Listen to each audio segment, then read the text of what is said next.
પછી એમ કરવાની ખાતર નહીં કરવાનું. આ રહ્યો એ જે પ્રકૃતિ, જે ભગવાને પરમાત્માએ બધા જીવની અંદર ચેતના નાખી છે, એ ચેતના એ જ પરમાત્મા છે. એટલે એ ભાવથી જ કામ કરવાનું કે પરમાત્મા જમી રહ્યો છે, એટલે જરી પણ ઉણપ ન આવે એ રીતે કાર્ય કરવાનું. એટલે બધાય જનાવર, બધા પક્ષી પોતે પ્રેમથી જમી શકે અને પરમાત્મા આના માટે રાજી થાય. બસ મારો ભાવ તો એટલો જ છે કે મારે પરમાત્મા પાસે કાંઈ જોતું નથી.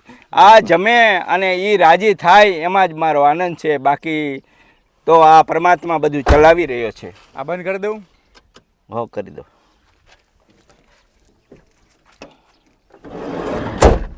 દોસ્તો હવે જેમ જેમ ગાડી જશે ને એમ હું તમને આ બધું દેખાડીશ. તમે જુઓ સાહેબ જે છે, જો અહીંયા કીડીઓને નાખ્યું બરાબર. આ કેટલા કીડીઓના ઘર. સાહેબ તમે કીડિયારો વિશે, કીડી વિશે અને ક્યાં ક્યાં જંતુ અહીં જમવા આવશે એ બધી થોડીક માહિતી આપતા જાઓ દર્શક મિત્રોને. આ બધું નાખતા આ રસ્તા ઉપર જંગલ વિસ્તારમાં હું નાખીશ ને, એટલે રોડની બાજુમાં કીડીઓએ એના રેસિડન્ટ બનાવી નાખ્યા છે.